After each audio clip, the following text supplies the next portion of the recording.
الحمد لله نحمده ونستعينه ونستغفره ونؤمن به ونتوكل عليه ونعوذ بالله من شرور أنفسنا ومن سيئات أعمالنا من يهده الله فلا مضل له ومن يضلله فلا هادي له ونشهد أن لا إله إلا الله وحده لا شريك له ونشهد أن سيدنا وسندنا ومولانا محمدا عبده ورسوله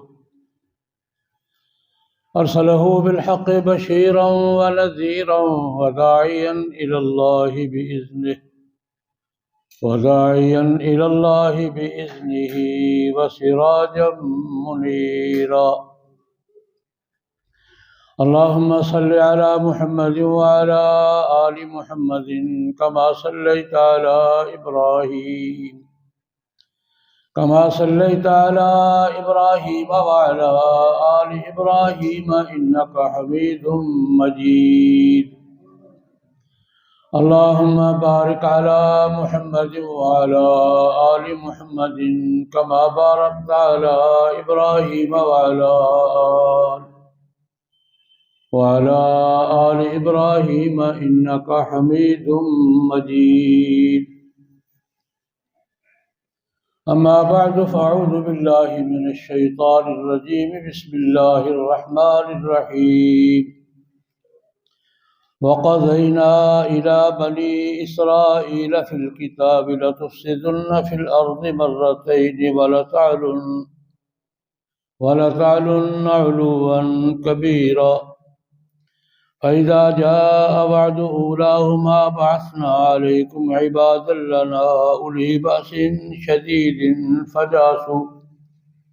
فجاسوا خلال الديار وكان وعدا مفعولا صدق الله العظيم۔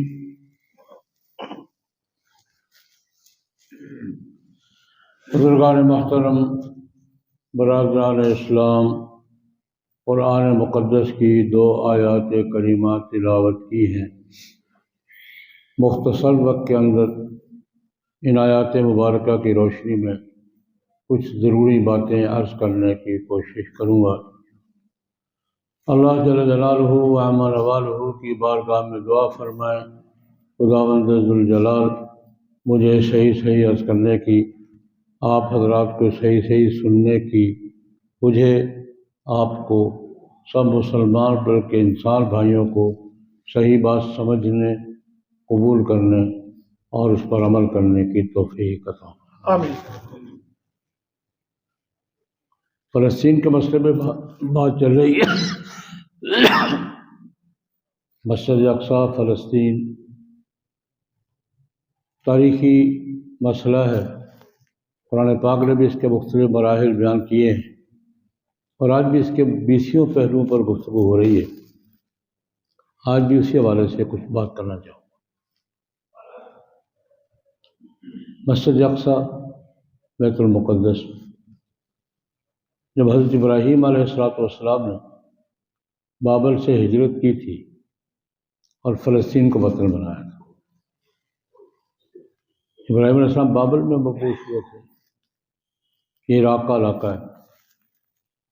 بغداد سے اس وقت کچھ 40 میل دور اس کے کھنڈرات ہیں۔ اب کھنڈر ابراہیم علیہ السلام مبعوث ہوئے اپنی قوم کی طرف، انہوں نے نہیں مانا، بالآخر ہجرت کی اہلیہ محترمہ کے ساتھ اور بھتیجے کے ساتھ۔ بابل سے ہجرت کی، فلسطین میں جا کے اپنا وطن بنا دیا، وہاں ٹک گئے۔ وہاں سے تاریخ کا آغاز ہوتا ہے۔ ابراہیم علیہ السلام نے اپنے 2 بیٹے، ایک کو مکہ مکرمہ میں بسایا اسماعیل علیہ السلام کو، ایک کو وہاں وعد کیا اسحاق علیہ السلام کو۔ اسحاق علیہ السلام کے بیٹے یعقوب علیہ السلام، ان سے آگے سارا سلسلہ السلام ہے۔ یہ بنی اسرائیل کہلاتے ہیں۔ اسرائیل لقب ہے حضرت یعقوب علیہ السلام۔ عبرانی زبان کا لفظ ہے، اسرائیل کا لفظی معنی عبداللہ، ایک لفظی معنی ہے عبداللہ۔ وہاں سے ان کی نسل چلی اور بنی اسرائیل کا سلسلہ شروع ہوا، حکومتیں بھی ملی، نبوتیں بھی ملی، وحی بھی 3 کتابیں ملی ان کو، تورات، زبور، انجیل۔ سلیمان علیہ السلام جیسی حکومت ملی ہے، داؤد علیہ السلام والی حکومت ملی ہے، 20 حکومتیں ملی ہیں، علاقہ ملا ہے۔ اور یعقوب علیہ السلام سے لے کر حضرت عیسیٰ علیہ السلام تک یہ بنی اسرائیل کے انبیاء کا سلسلہ ہے۔ تقریباً 3000 پیغمبر ہیں۔ اللہ پاک عظیم نعمت تھی ان پر، باپ پیغمبر ہے، بیٹا پیغمبر ہے، پوتا پیغمبر ہے، پڑپوتا پیغمبر ہے، بھائی پیغمبر ہے، بھتیجا پیغمبر ہے، چاچا پیغمبر ہے، ماموں پیغمبر ہے، بھانجا پیغمبر ہے، سسر پیغمبر ہے، داماد پیغمبر ہے۔ پیغمبروں کی فیملی تھی، ان کے ذہنوں سے ابھی تک وہ نشہ نہیں اتر رہا۔ اس وقت بھی وہ نسلی اصل، ہم بن انبیاء کی اولاد ہیں، انبیاء کی اولاد تو ہیں، جو کوئی حق نہیں، لیکن وہ نشہ ذہن سے اتر نہیں رہا ابھی تک۔ خیر، حضرت یعقوب علیہ السلام سے بنی اسرائیل کا سلسلہ شروع ہوا، اور ان کے بیٹے تھے یہودا، اس نسبت سے یہودی کہلاتے ہیں۔ حضرت عیسیٰ علیہ السلام کے درمیان میں موسیٰ علیہ السلام بھی آئے ہیں، داؤد علیہ السلام بھی آئے ہیں، یہ سلیمان علیہ السلام بھی آئے ہیں، بڑے پیغمبر آئے ہیں۔ حضرت عیسیٰ علیہ السلام ہم بنی اسرائیل کے آخری پیغمبر ہوئے، خاتم انبیاء بنی اسرائیل۔ اس پہ تقسیم ہو گئی تھی۔ عیسیٰ علیہ السلام مبعوث ہوئے، نبوت کی بات کی، اکثر نے انکار کر دیا، کچھ نے مان لیا۔ جنہوں نے مان لیا وہ عیسائی ہو گئے، جنہوں نے انکار کر دیا وہ یہودی رہے۔ یہ تقسیم، یہودیوں عیسائیوں کی تقسیم حضرت عیسیٰ علیہ السلام پہ ہوئی۔ عیسیٰ علیہ السلام کو جن لوگوں نے مان لیا، نحن انصار اللہ، وہ عیسائی کہلائے، اور جنہوں نے انکار کر دیا وہ یہودی کہلائے۔ یا تقسیم ہو۔ بیت المقدس، میں بیت المقدس کی بات کر رہا ہوں کہ یہ بنی اسرائیل کا قبلہ تھا، لیکن اس دور میں جب اہل حق بنی اسرائیل تھے، یہود تھے، یہود کا تقریباً 1000 سال کا دور تھا، دنیا میں اہل حق یہی تھے۔ اہل حق کا ٹائٹل ان کے پاس تھا، یعقوب علیہ السلام سے لے کر حضرت زکریا علیہ السلام، یہ دنیا کے اہل حق تھے، اور بیت المقدس ان کا قبلہ تھا۔ جب انہوں نے انکار کر دیا، اللہ کے پیغمبر زکریا علیہ السلام کے یحییٰ علیہ السلام کو قتل کر دیا۔ دونوں خالہ زاد بھائی تھے، عیسیٰ علیہ السلام اور یحییٰ علیہ السلام۔ ان کے بقول کہ ہم دونوں کو قتل کر دیا، یحییٰ علیہ السلام کو بھی قتل کر دیا، ان کو تو کیا۔ ان کا دعویٰ یہ ہے کہ عیسیٰ کو بھی ہم نے قتل کر دیا، قرآن کہتا نہیں کیا تھا۔ ما قتلوہ وما صلبوہ ولکن شبہ لہم، قتل کرنا چاہا تھا، قتل نہیں کر سکے تھے، شبہ میں پڑ گئے، اللہ پاک نے عیسیٰ علیہ السلام کو اٹھا لیا۔ اب یہ اہل حق کا ٹائٹل کس کے پاس تھا؟ جب تک یہودیوں کے پاس تھا، قبلہ بھی ان کے پاس تھا۔ اب اہل حق کا ٹائٹل کس کے پاس تھا؟ عیسائی۔ حضرت عیسیٰ علیہ السلام سے لے کر جناب نبی کریم صلی اللہ علیہ وسلم تک 6 صدیاں ہیں۔ اس دوران دنیا میں اہل حق کون تھے؟ اہل حق کا ٹائٹل یہودیوں سے منتقل ہو گیا تھا عیسائی، اس بنیاد پر کہ انہوں نے عیسیٰ علیہ السلام کا انکار کیا۔ یہ تقریباً 6 صدیاں ہیں۔ اس دوران جس وقت عیسیٰ علیہ السلام کو اٹھایا گیا آسمانوں پہ، بیت المقدس پہ یہودیوں کا قبضہ تھا، لیکن کچھ عرصے بعد عیسائی بادشاہ تیتاؤس بھی کہتے ہیں، ٹیتوس بھی کہتے ہیں، اس نے بیرشلم پہ قبضہ کر کے یہودیوں کو نکال دیا۔ اب یہ قبلہ بھی منتقل کس کا ہوا؟ حق بھی منتقل ہوا ان کو اور قبلہ بھی منتقل ہوا بیت المقدس کا قبلہ تقریباً 5 صدیاں۔ عیسیٰ علیہ السلام سے لے کر جناب نبی کریم صلی اللہ علیہ وسلم تک 6 صدیاں بنتی ہیں، اور عیسیٰ علیہ السلام کے رفع کے کوئی 90 سال بعد تک اس نے قبضہ کیا، اور یہ بھی عیسائیوں کے بعد۔ عیسائیوں جب جناب نبی کریم صلی اللہ علیہ وسلم تشریف لائے ہیں تو پھر تقسیم ہوئی۔ جنہوں نے نبی کریم صلی اللہ علیہ وسلم کو مان لیا وہ مسلمان کہلائے، جنہوں نے نہیں مانا وہ یہودی اور عیسائی رہے، پھر دوسری تقسیم ہو گئی۔ جنہوں نے نبی کریم صلی اللہ علیہ وسلم کو عیسائیوں میں، یہودیوں میں، مشرک جس نے بھی مان لیا وہ مسلمان، اور جس نے انکار کر دیا وہ اپنے سابقہ پوزیشن پر، یہودی یہودی رہے، عیسائی عیسائی رہے۔ اب یہ پھر ٹائٹل تبدیل ہو گیا، دنیا میں اہل حق کا ٹائٹل منتقل ہو گیا کس کو؟ مسلمان۔ اب جس نے حق پر آنا ہے وہ کیا قبول کرے گا؟ اسلام کو۔ قبلہ بھی منتقل ہو گیا۔ میں یہ بات عرض کرنا چاہتا ہوں، اور یہ اس زمانے میں بھی یہ بات بالکل واضح ہو گئی تھی۔ بخاری شریف کی طویل روایت ہے، خلاصہ اس کا ہے۔ جناب نبی کریم صلی اللہ علیہ وسلم نے جب دنیا کے بادشاہوں کو اسلام کی دعوت یہ خط لکھے، کسریٰ کو، قیصر کو، مقوقس کو، دنیا کے بادشاہوں کو اسلام کی ادعو کا بدایت الاسلام، اسلام کی دعوت کے خط لکھے۔ ان میں سے ایک خط دنیا کی سب سے بڑی سلطنت روما تھی، عیسائیوں کی تھی، اس کا بادشاہ قیصر کہلاتا تھا، اور اس وقت کے بادشاہ کا نام ہرقل تھا۔ رسول اللہ صلی اللہ علیہ وسلم نے ہرقل کو بھی اسلام کی دعوت۔ یہ فلسطین بیت المقدس رومیوں کے پاس تھا، رومیوں کا صوبہ تھا۔ یہ فلسطین بیت المقدس یہ رومیوں کا صوبہ تھا، رومیوں کے پاس تھا، عیسائیوں کے پاس تھا۔ تیتوس کے قبضے کے بعد سے عیسائیوں کے کنٹرول میں ہی تھا۔ قیصر روم اس علاقے کے دورے پہ آیا ہوا تھا، ایلیا بیت المقدس، روم سے یہاں اپنے سرکاری دورے پہ آیا ہوا تھا۔ نبی کریم صلی اللہ علیہ وسلم کا خط ملا، اطلاع ملی کہ مکہ مکرمہ میں ایک پیغمبر ظاہر ہوئے ہیں، انہوں نے آپ کو خط بھیجا ہے۔ قیصر روم نے باقاعدہ پورے اہتمام اور پروٹوکول کے ساتھ نبی کریم صلی اللہ علیہ وسلم کا خط وصول کیا۔ خط لے کر گئے تھے حضرت دحیہ کلبی رضی اللہ عنہ۔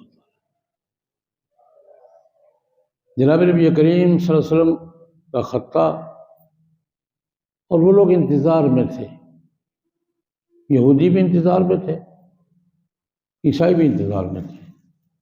پہلی کتابوں میں جناب نبی کریم صلی اللہ علیہ وسلم کے بارے میں پیشگوئیاں موجود تھی کہ ایک پیغمبر آئے گا، یہ جو اس کی صفت، یہ انتظار میں تھے۔ قرآن پاک کہتا ہے کانوا یستفتحون علی الذین کفروا من قبل، یہودی اور عیسائی آنے والے پیغمبر جناب نبی کریم صلی اللہ علیہ وسلم کا نام لے کر اپنے مخالفین پر روک جتاتے تھے، مدد کی دعا کیا،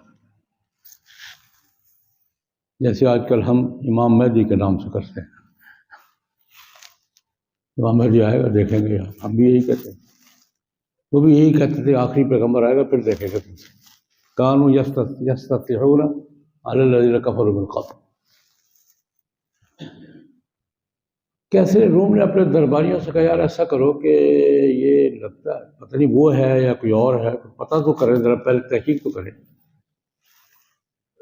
بخاری شریف کی روایت کے مطابق کیسے روم نے اپنے کارندوں سے کہا کہ اس علاقے میں کوئی وہاں کا بندہ آیا ہوا ہو تو میں ذرا اس سے حالات پوچھنا چاہتا ہوں۔ مکہ مکرمہ کے علاقے سے کوئی لوگ یا پتہ کرو یا کوئی صاحب آئے ہوں تو میں ان سے پوچھنا چاہتا ہوں بندہ کیسا ہے۔ اتفاق سے حضرت ابو سفیان تجارتی قافلہ کے ساتھ گئے ہوئے تھے، اور اس وقت ابو سفیان جناب نبی کریم کے حریف تھے، قریش کی قیادت وہ کر رہے ہیں حضور کے مقابلے پر، چچا بھی لگتے تھے، خسر بزرگوار بھی تھے، مد مقابلے۔ خندق کی جنگ میں عرب قبائل کے متحدہ محاذ کی کمان ابو سفیان نے کی، تو حضور نے کی، وہ اتفاق سے آئے ہوئے تھے۔ ان کو روم کے سرکاری افسروں نے کہا کہ جناب بادشاہ سلامت آپ سے کچھ باتیں کرنا چاہتے ہیں، تشریف لے۔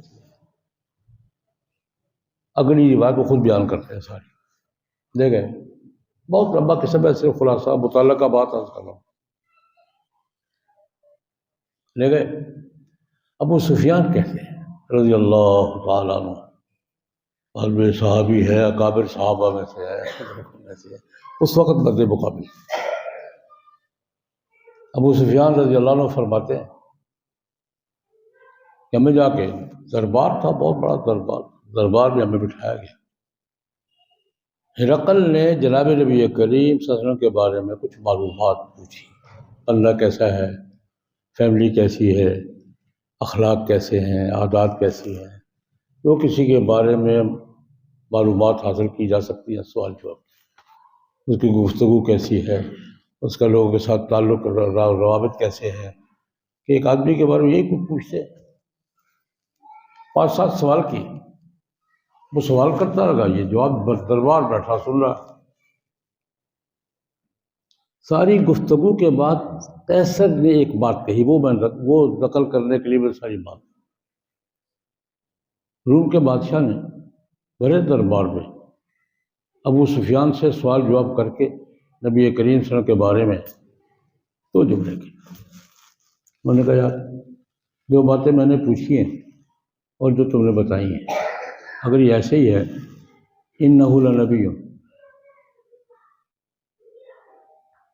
وہ پھر نبی ہے۔ جو باتیں تم نے بتائی ہیں اس کے بارے میں، اگر یہ باتیں ایسی ہے تو وہ کیا ہے؟ نبی۔ انی اعلم انہ خارج، میں بھی انتظار میں تھا کہ نبی آنے والا ہے، میں بھی انتظار میں تھا کہ ایسا نبی آنے والا ہے، اور وہی ہے، اور میرا بس چلے تو میں اس کی خدمت میں حاضری دوں، اور موقع ملے تو اس کے پاؤں اپنے ہاتھوں سے دھلواؤں۔ اس موقع پر قیصر روم نے پیشگوئی کی، سیملک موضع قدم یا ہاتھ ہے، اگر وہی ہے جس کا میں انتظار ہے اور وہی ہے جو تم بتا رہے ہو، جہاں میں بیٹھا ہوں نا یہاں اس کی حکومت آئے گی، یہاں تک اس کی حکومت آئے گی، سیملک موضع قدم یا ہاتھ ہے۔ اس کا مطلب یہ ہے کہ ہرقل کو بھی پتہ تھا جب آخری نبی آئے گا یہ بیت المقدس کس کو منتقل ہوگا، اس کو پتہ تھا، سیملک موضع قدم یا ہاتھ ہے، جہاں میں بیٹھا ہوں نا یہاں اس کی حکومت آئے گی۔ اس کا مطلب کیا ہے؟ وہ جانتا تھا کہ جب آخری نبی آئے گا تو یہ قبلہ ہمارا نہیں رہے گا، کس کا ہو جائے گا؟ آنے والے پیغمبر کا ہو جائے گا۔ میں نے یہ بات اس لیے عرض کی ہے، آج بہت سے لوگ سوالات کرتے ہیں، یہ سوال جناب وہ تو ان کا قبلہ تھا، ہمارا کیا دخل ہے؟ ٹھیک ہے ان کا قبلہ تھا، ان کا قبلہ ہے، ہمارا قبلہ تو یہ ہے نہیں، وہ قبلہ بھی ہمیں منتقل ہوا ہے، ہوا یا نہیں ہوا؟ وہ قبلہ بھی ہمیں منتقل ہوا ہے، اور یہ بات وہ بھی جانتے تھے کہ سیملک موضع قدم ہاتین، وہ پیغمبر ہے، آخری پیغمبر ہے، اگر یہ باتیں ساری درست ہے تو یہاں کا بادشاہ یا یہ جگہ اس کی بادشاہت پہ جائے گی، اور گئی۔ حضرت عمر رضی اللہ تعالیٰ عنہ کا زمانہ، تو 15-20 سال ہی ہوئے ادھر ڈال رہے. حضرت عمر رضی اللہ تعالیٰ عنہ کے زمانے میں فلسطین فتح ہوا. فلسطین فتح کیا کس نے؟ حضرت ابو عبیدہ. فلسطین فتح کیا کس نے؟ حضرت ابو عبیدہ رضی اللہ تعالیٰ فاتح فلسطین ہوئے ہیں. جب فلسطین فتح کر لیا تو اب بیت المقدس کا چارج لینا تھا. وہاں کے جو انچارج تھے عیسائی علماء نے کہا جناب چارج تو ہم دیں گے لگا آپ کو نہیں دیں گے. ہماری کتابوں میں سب کچھ لکھا ہوا ہے، ہم سے کوئی چارج لے گا لیکن جو لے گا وہ آپ نہیں ہیں. علامتیں لکھی ہوئی ہیں، سب کچھ لکھا ہوا ہے. اپنے بڑے امیر کو بلاؤ،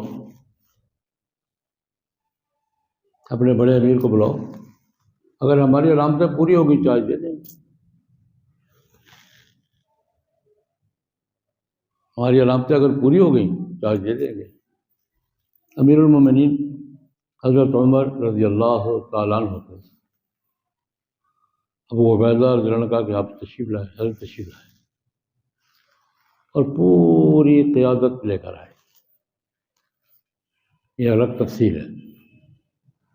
یہاں میں عرض کیا کرتا ہوں بیت المقدس کے اسٹیٹس کا تقاضا بھی یہی تھا کہ حضرت عمر چارج لیتے. ہر چیز کا ایک اسٹیٹس ہوتا ہے، ایک مقام ہوتا ہے. بیت المقدس کے تاریخی اسٹیٹس کا پروٹوکول یہی بنتا تھا کہ چارج کون لے؟ حضرت عمر. حضرت عمر چارج لینے کے لیے گئے، فتح انہوں نے کیا ہے اور پورے بڑے وفد کے ساتھ گئے. تفصیل کا موقع نہیں ہے، لیکن جہاں پہنچے یہ بھی تاریخی حقیقت ہے بڑا عجیب بات کہ وہ حضرت تشریف لا رہے ہیں اور وہ عیسائی علماء اپنی کتابیں تلاش کر کے علامتیں دیکھ رہے ہیں کہ ہماری کتابوں کے مطابق یہ بندہ ہے یا نہیں ہے، چارج اس کو دینا ہے یا نہیں دینا. علامتیں چہرہ دیکھ رہے ہیں، آواز دیکھ رہے ہیں. ایک علامت انہوں نے چیک کی، کیسے؟ وہ بھی اللہ نے پوری کروائی. پہلی کتابوں میں لکھا تھا کہ آخری پیغمبر کا کوئی نمائندہ چارج لے گا، اور علامت یہ تھی کہ جب وہ یروشلم میں داخل ہوگا نا بیت المقدس میں، تو اونٹ پر اس کا غلام بیٹھا ہوگا اور اونٹ کی لگام اس کے ہاتھ میں. اونٹ تھوڑے تھے، باری باری سوار ہو رہے تھے. ہمارے یہاں تو ہماری طرح کو نہیں تھا، باری باری سوار ہو رہے تھے. حضرت عمر کی اپنے غلام کے ساتھ باری تھی، 2 میل میں سوار ہوگا، تم چلو گے 2 میل. یہ ترتیب چل رہی. جب یروشلم میں داخل ہونے لگے بیت المقدس میں، بیٹا جی بابا جی،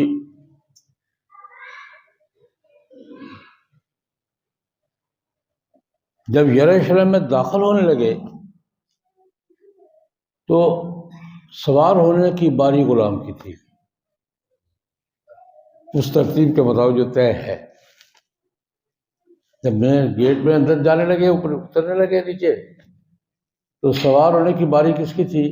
غلام کی. اس نے عرض کی حضرت مہربانی کریں، سارا علاقہ سارا ماحول دیکھ رہا ہے، آپ بیٹھے رہے، میں چلتا ہوں مان لو باری تیری. یہ غلام نے کہا کہ حضرت ٹھیک ہے، اب سفر کر لیا ہم نے، تو اب منزل پہ آ گئے ہیں، میں اتر جاتا ہوں، آپ تشریف. سارا ملک دیکھ رہا ہے آپ کو. انہوں نے کہا نہیں بھائی، باری تیری ہے، اوپر تو بیٹھے گا، لگام میرے ہاتھ پہ. اس کیفیت میں یروشلم میں داخل. انہوں نے کہا بس سمجھ آ گئی جی بات. یہی آخری علامت ہم چیک کرنا چاہتے تھے. ہمارے یہاں لکھا ہوا ہے کہ جو آئے گا جب وہ بیت المقدس میں داخل ہوگا تو خود پیدل ہوگا، ہاتھ پکڑے ہوئے ہوگا، اور اس کا غلام اس کے اونٹ پر سوار ہوگا۔ یہ ہم نے چیک کرنا تھا، کر لیا، ٹھیک ہے جناب۔ چارج حضرت عمر کیا ہونے کا یہ میں یہ ایک بات اور کہوں گا، کیسر روم کے بارے میں نے کیا کہا کہ اس کو پتہ تھا کہ آخری پیغمبر آئے گا تو بیت المقدس اس کے بعد چلا جائے گا۔ ان کو بھی پتہ تھا کہ ابھی بیت المقدس پر ہمارا حق باقی نہیں رہا۔ بڑی شرطوں کے ساتھ دیا ہے، بڑی چیکنگ کے ساتھ دیا ہے، بڑے ایس او پیز کے ساتھ دیا ہے اور دستبردار ہو گئے۔ میں کہنا یہ چاہ رہا ہوں کہ بیت المقدس اہل حق کا قبلہ ہے۔ جب یہودی اہل حق تھے تو ان کا تھا، جب عیسائی اہل حق تھے تو ان کا تھا، جب ہم اہل حق ہیں تو ہمارا۔ اور یہ تاریخ گواہی ہے، یہودی جب تک اہل حق تھے قبلہ ان کا تھا، اس کے بعد اہل حق کا 4 ٹائٹل کس نے لیا؟ عیسائیوں نے، ان سے تو ان کے پاس تھا، اور اس کے بعد یہ ٹائٹل اہل حق کا ہمارے پاس آیا تو ہمارے پاس آیا، اور انہوں نے دیا، خود کہہ کے دیا کہ آپ کا ہے جی تمہارے۔ میں یہ بات اس لیے کر رہا ہوں کہ بعض لوگوں کو کیوں ہمارا تعلق کیا ہے جی وہاں سے، ان کا قبلہ تھا، نہیں ہمارا قبلہ ہے۔ حضرت عمر نے چارج لیا تھا اور انہوں نے ہمارا قبلہ کہہ کے چارج دیا تھا، میں کہ ٹھیک ہے جناب آپ کا حق بنتا ہے۔ حضرت عمر رضی اللہ عنہ کے زمانے سے ہمارے پاس چلا رہا ہے، درمیان میں کچھ عرصہ چھینا تھا انہوں نے، عیسائیوں نے۔ آج یہودی دعوے دار ہیں، میں تو پوچھتا ہوں، تیتس رومی نے جب یہودیوں کو نکالا تھا 1800 سال پہلے، اس کے بعد سے 1967 تک اس قبلے سے یہودیوں کا تعلق کو نہیں تھا۔ 1800 سال کے بعد ان کو یاد آیا کہ ہمارا قبلہ ہے۔ ہماری لڑائی تو عیسائیوں سے تھی، ہم نے ان سے چھینا تھا، انہوں نے ہم سے چھینا تھا، پھر ہم نے ان سے چھینا تھا۔ یہ 1800 سال کے بعد یہودیوں کے یہ جا کے ہمارا تھا کسی زمانے میں۔ اب گجرانوالے میں کوئی وارث آ جائیں کہ گجرانوالے جب آباد کیا تھا تو فلاں لوگوں نے آباد کیا تھا اس لیے ہمارا ہے، وہ آ کے قبضہ کرنا چاہیں کہ جناب ہمارے بڑوں نے آباد کیا تھا، تم نکلو یہاں سے، گجرانوالے کی آبادی نکل جائے گی؟ کب آباد ہوا گجرانوالہ؟ ان کے وارث ہے جناب تمہارا قبضہ غلط ہے، ہمیں دو قبضہ ہو جائے گا۔ یہ جھگڑا 1800 سال کے بعد، 2000 سال کے بعد یہ کتنے سے دعوے دار آ گئے؟ جھگڑا اگر تھا بھی تو ہمارا عیسائیوں کا تھا، ہم نے ان سے قبضہ لیا، اس کا کیا دخل ہے؟ لیکن بہرحال اس پس منظر میں یہ عرض کرنا چاہتا ہوں، موجودہ صورتحال پر 2-3 باتیں عرض کروں گا۔ یہ سوال ہوتا ہے جناب ہمارے رسول نے کیا کیا ہے، کیا کیا ہے، کیا ملا ہے، کیا کیا ہے، کیا ملا ہے؟ 7 اکتوبر کو کیا تھا نا، کہتے کیوں خود کش حملہ کیا تھا، کیا ملا؟ 4 باتیں ملی ہیں۔ انہوں نے 4 مقاصد حاصل کیے ہیں۔ حماس نے اس 13,000 کی قربانی دی ہے، 4 مقصد حاصل کیے ہیں۔ پہلا مقصد 7 اکتوبر کو حملہ کیا تھا نا، 6 اکتوبر تک کون تسلیم کرنے جا رہا تھا اسرائیل کو؟ کیوں جی؟ 6 اکتوبر تو میں خبریں پڑھ رہا تھا، کون تسلیم کرنے جا رہا تھا؟ اور وہ تسلیم کر لیتے تو پھر ہم نے بھی کرنا تھا نا، اور ہم دونوں تسلیم کر لیں تو مسجد اقصیٰ کا مسئلہ باقی رہ جائے گا۔ انہوں نے 13,000 شہداء کی قربانی دے کر وہ تسلیم کرنے کا ڈرامہ روکا ہے، اور روک لیا۔ میرے نزدیک وہ کامیاب ہے۔ بات قربانیوں کی نہیں ہوتی، بات مقصد کی ہوتی ہے۔ اسرائیل کو تسلیم کرنے کا یہ آخری راؤنڈ تھا، انہوں نے ناکام بنایا ہے یا نہیں بنایا؟ ناکام ہو گیا یا نہیں ہو گیا؟ ایک دوسری بات یہ کہا یار اسرائیل سے کون لڑ سکتا ہے؟ یار اسرائیل سے کون لڑ سکتا ہے؟ کسی کی ہمت ہے؟ وہ لڑے یا نہیں لڑے؟ اور لڑے اور لڑ رہے ہیں کہ نہیں لڑ رہے؟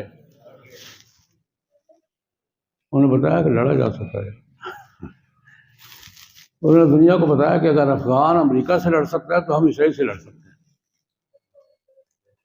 یہ تاثر بھی، یہ دماغ بھی سیدھا کیا کہ نہیں کیا؟ انہوں نے بتایا اسرائیل سے بھی لڑا جا سکتا ہے۔ ہوا یا نہیں ہوا؟ دو تیسری بات، یہ بات تو ہم نے کہنی شروع کر دی تھی کہ لوکل جھگڑا ہے یار، یا وہاں کام ہے، ٹھیک ہے ظالم کی مخالفت کرو، مظلوم کی حمایت کرو، ٹانگ کیوں اڑاتے ہو؟ لوکل وہاں کا جھگڑا، فلسطینیوں کا اور یہودیوں کا جھگڑا، تم کیوں اس شریک درمیان میں دخل دیتے ہو؟ پوری دنیا اسلام حکومتوں کو چھوڑ کر پبلک پوری دنیا میں مسلمان ان کی حمایت میں سڑکوں پر آیا کہ نہیں آئے؟ اور یہ کہہ کر آئے ہیں کہ مسئلہ ہمارا ہے۔ کیوں جی؟ دنیا کا کوئی مسلمان ملک ہے جس کے لوگ، جس کے حکومت کو چھوڑے، جس کی پبلک نے یہ نہیں کہا کہ مسئلہ ہمارا ہے؟ نہیں۔ برطانیہ میں رہنے والے مسلمانوں نے بھی لندن میں تاریخ کا سب سے بڑا مظاہرہ کر کے کہا کہ مسئلہ ہمارا ہے۔ امریکی مسلمانوں نے بھی کہا کہ نہیں کہا؟ تیسری بات یہ توڑا ہے کہ مسئلہ جو ہے یہ لوکل ہے، نہیں، عالمی مسئلہ ہے، مسلمانوں کا مسئلہ ہے۔ تو یہ ہمارا مسئلہ ہے یا نہیں ہے؟ مسجد اقصیٰ کا مسئلہ اور فلسطین کی آزادی کا مسئلہ ہمارا مسئلہ ہے یا نہیں ہے؟ کتنی باتیں ہو گئی؟ تین۔ چوتھی بڑی مزے کی بات کی انہوں نے کہا اب ہمارے بارے میں جب بات کرو گے ہم سے کرو گے، کوئی اور ہمارے فیصلے نہیں کرے گا۔ ہمارے فیصلے اب واشنگٹن میں، نیو یارک میں اور ریاض میں نہیں ہوں گے، ہمارے فیصلے ہم خود کریں گے۔ یہ جنگ بندی کس نے کی ہے؟ انہوں نے کی۔ 4 مقصد تو حاصل کر چکے۔ ہمارے فیصلے اسلام آباد والے نہیں کریں گے، ہمارے فیصلے قاہرہ والے نہیں کریں گے، ہمارے فیصلے ہم خود کریں گے۔ یہ بات بھی حاصل کر لی یا نہیں کر لی؟ یہ 4 مقصد تو حاصل کر چکے ہیں۔ اللہ پاک انہیں مزید کامیابیاں نصیب فرمائے۔ ہمیں بھی کچھ کرنا ہے کہ ہم نے بس لارے لگانے تھے؟ 3 کام ہم نے کرنے ہیں۔ یہ آواز بلند کرتے رہنا، یہ ہمارا کام ہے یا نہیں؟ میں ایک شیرڈ سی پنجابی سی مثال دیا کرتا ہوں۔ کماد میں گیدڑ گھس جائیں تو کیا کرتے ہیں؟ ٹین بجاتے ہیں نا۔ یہ ٹین بجاتے، ہمیں ٹین بجاتے رہنا ہوگا۔ اس ٹین بجانے کے نتیجے میں ہی یہ حکمران اکٹھے ہوئے ہیں۔ لیکن ہمارا پہلا کام کیا ہے؟ ٹین بجاتے رہیں، اپنی آواز دنیا کو بتائیں کہ بھئی مسئلہ ہمارا ہے یار۔ جب ساری دنیا کے مسلمان یہ کہیں گے کہ مسئلہ ہمارا ہے تو کوئی فیصلہ کرنے کی پوزیشن میں ہے۔ دوسرا کام، ان کی جتنی مدد کی جا سکے جس ذریعے سے بھی مدد کریں۔ اور تیسری بات، معاشی بائیکاٹ۔ معاشی بائیکاٹ میں بعض لوگوں کو ان کا کیا نقصان ہوگا؟ ان کو نقصان ہو نہ ہو، ہمارے جذبات کا اظہار تو ہوگا یا نہیں ہوگا؟ ہمیں اپنے جذبات کا اظہار کرنا چاہیے نہیں کرنا چاہیے؟ ان کو نقصان ہوگا، نہ ہو نقصان ان کو، لیکن ان کی بائیکاٹ کی مہم چلانے سے ہمارے جذبات منظم ہوں گے یا نہیں ہوں گے؟ ہمارے درمیان یکجہتی پیدا ہوگی یا نہیں ہوگی؟ اس لیے 3 کام ہمارے ہیں۔ آواز اٹھاتے رہیں، ان کی مدد جہاں سے ہو سکے کریں، اور ان کی مصروفات کا بائیکاٹ کریں۔ اللہ پاک ہمیں توفیق دے۔ جمعہ کی نماز کے بعد شیراں والا باغ میں جمعیت علماء اسلام نے بھی، اور جہاں جو میں آپ سے عرض کروں، جو بھی جس پلیٹ فارم سے بھی فلسطینی مجاہدین کی حمایت کر رہا ہے اس کے ساتھ شریک ہو، کوئی بھی۔ اور جمعے کے بعد ریلی ہے، یہ یہاں مظاہرہ ہے 3 بجے شیروالا باغ میں، اپنے جذبات کا اپنی شرکت کا اظہار ضرور کریں۔ اللہ پاک ہم سب کو اپنے فلسطینی مظلوم بھائیوں کا مددگار۔ آمین۔